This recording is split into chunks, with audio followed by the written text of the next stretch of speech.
Taateewwan ispoortii magaalittiitti gaggeeffamaa jiru hawwatummaa magaalittiin qabdu addunyaaf beeksisaa jira jedhan kantiibaan magaalaa Adaamaa obbo Haayiluu Jaldee. Magaalaa Adaamaatti dorgommiin biskileetii dorgomtoota kutaalee biyyattii adda addaa hirmaachise gaggeeffame. Dorgommii kanarratti dorgomtoonni kutaalee biyyattii garaagaraarraa dhufan hirmaataniiru. Walmorkii kanaan dhiironni kiiloomeetira 70 40 fi dubartoonni kiiloomeetira 40 dorgomaniiru. Kantiibaan magaalaa Adaamaa obbo Haayiluu Jaldee magaalichatti taateewwan ispoortii adda addaa gaggeeffamaa turuu himanii kun immoo hawwatummaa magaalichaa mul'isuu keessatti shoora guddaa taphachuu ibsaniiru. Ji'oottan ja'an darban keessatti taateewwan adda addaa magaalicha si'eessuu danda'an, jiraattota magaalaa sochii ispoortii keessa galchuu danda'an, kan dagatanis yaadachuu danda'an, dorgomtummaa isaanis ol kaasuu danda'an, caalman miidhagina magaalli Adaamaa qabdu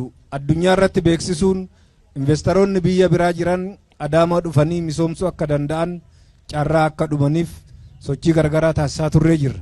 Kaayyoon dorgommii biskileetii kanaas dargaggoota gosa ispoortii biskileetii irratti kakaasuun aadaa ta'ee akka itti fufu taasisuufi jedhan. Kaayyoon dorgommii guyyaa irraa bu'uura kan godhate inni tokkoffaan dhalattoonni dargaggoonni keenya hojiiwwan hunda irratti dorgomaa akka ta'an, hojiiwwan hunda irratti akka bobba'aniif jajjabeessuu, si'eessuu, hawaasni magaalaa Adaamaan dur saayikiliin beekamti jedhu deebisuudhaan ummanni dargaggoonni bal'inaan gama kanatti akka bobba'aniif akka kaka'an kakaasuudhaaf irratti xiyyeeffateedha.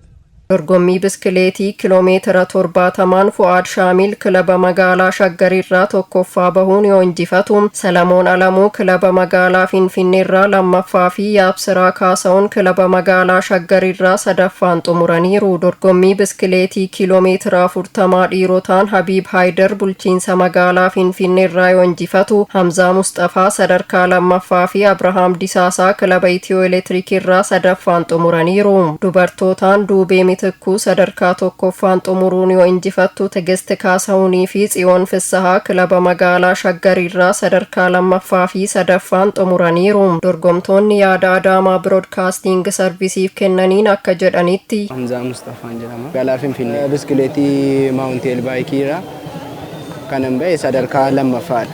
Baay'ee bareedaadha.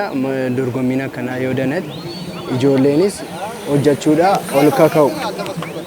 Maaliif jennaan biskileetiin kan barbaadu dorgommii barbaada.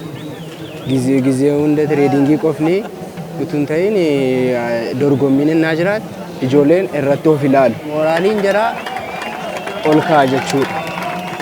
Kanaafuu baay'ee godhamee bareedaadha. ስሜ ሀቢብ ሃይደር ይባላል። የመጣሁት ከአዲስ አበባ ከተማ ነው። ውድድሩ አሪፍ ነበረ።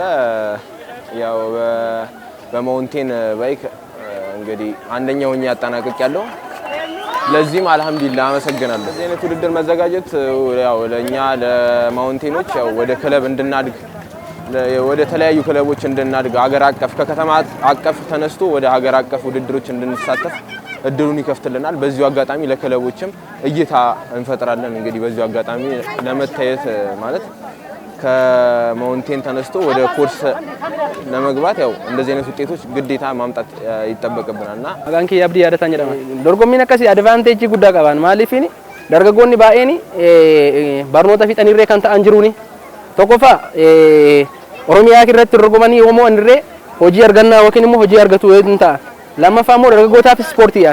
Kana malee immoo magaalittiin irree itti akka itti beekamtu akkuma atileetonni keenya ittiin beekaman amma fakkeenyaaf akka Abbabee Biqilaa fa'aa kan ittiin beekamaniin saayikiliitiin irree biyya alaa yookiin Awurooppaa yoo ta'in Itoophiyaan irree akka itti beekamtu Afrikaa keessaatti akka isheen itti beekamtuun hin taasisaa jechuudha.